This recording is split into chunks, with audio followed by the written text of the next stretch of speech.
Okay, my good friends, it's Roger, Mudfossil University, going against all the other universities of the world in a mock trial to see if they are following their obligation as universities. Now, what you're seeing right here is from a good friend of mine, Tyson Carlson, on the West Coast, Oregon. Now, this is the basement layer, and this is the upper layer of a bilipid membrane. Now watch as it comes down. I mean, look at this. Now, nobody built that into the wall here. This is in the ocean, is eroding it away. It's literally digging in. Now watch what happens. All right, now don't forget, upper layer, lower layer. In between is a gooey sort of substance, which is in the between bilipid membranes. All right, now look at this. This is the membrane. Now anybody that has any ability with biology whatsoever, it understands that's a membrane. And these holes that you see here and there, you're going to see some, like these holes up here and there, those are protein channels and ion channels. These in us are nanometers thick. Look at this. Look at that. That is a bilipid membrane. Absolutely phenomenal, and it is what it is. I'm sorry, that's just what it is. All right, and these are the protein channels. We've investigated this very thoroughly.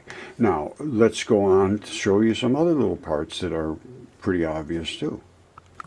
Now, this is some more of Tyson's stuff. You should get to it's Tyson's Mudfossil Adventures. But you see the number of layers of tissues these are. These things were just absolutely enormous. But the number of layers of tissue in us is way beyond what we think it is, I believe.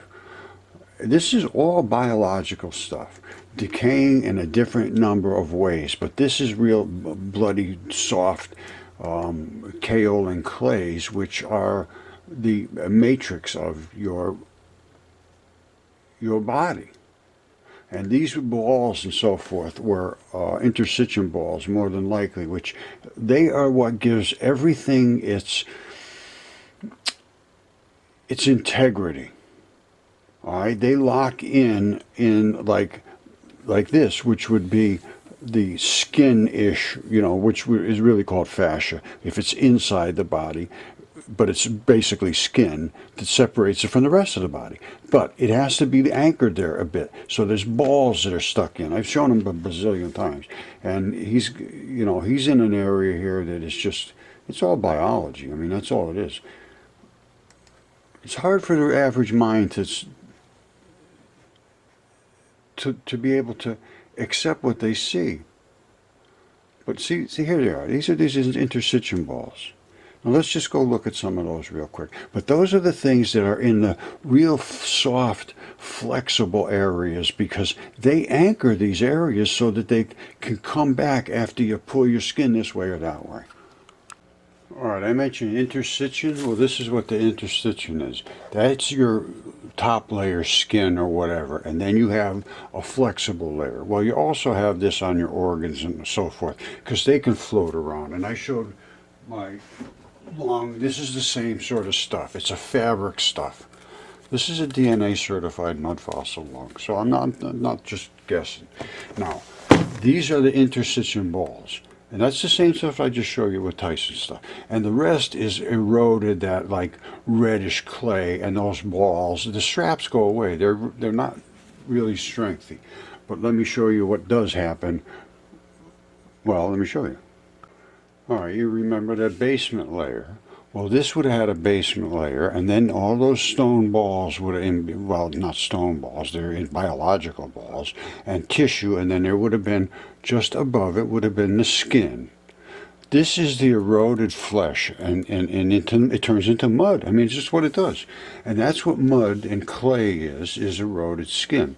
Now, the really sandy skin, sand and so forth, that's grip skin. That's the real tough, coarse skin in other parts of the body. The whole thing's biological. I am sorry, it is just a fact. And these aren't just here, they are on the moon. Well, they're on the moon, plus they're on Mars. They're called the Mars blueberries. And these are Moki marbles. we need to take a complete new look at everything. And until it's going to be addressed, you're just walking around in circles. You could just guess around in circles and everybody can call each other's names. But until you say, well, let's look at it, well, then it's just like walking around with blinders on. Really, that's all it is exactly what it amounts to. Okay, everybody said, well, why did you to present it in this kind of a manner? Why don't you just show the stuff? Well, I did. I showed it 5 years ago. Now, this goes to Yale University, a bunch of people at Yale, and to my lawyer at the same time. And I had to start Mudfossil University because I was being bombarded by people having the same issues I had. That's how I got into light and literally everything, 100%. And I found the same issues everywhere, so I started Mudfossil University. Now,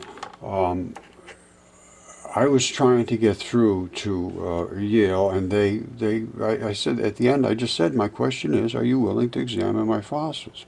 I believe it's your duty to investigate. I could be wrong. I'd like a long-deserved response. I've been trying to get a response for several years. And it just never came, and he said, go find somebody else that understands rocks, basically. Go see about the geology department somewhere. And I said, why am I ignored? It's not clear to me. Anyway, I said, sent DNA tests, videos proving their fossils. I had the CAT scans. I had all that stuff done. So that's why I'm presenting this. That's 5 years ago. It's December, 4 years ago, December 2015. Anyway, that's the background that brings us to this point. Is this legitimate for them to do this? This is my question, and they feel fine to do it. It appears it's been 4 years ago. Anyway, what do you think?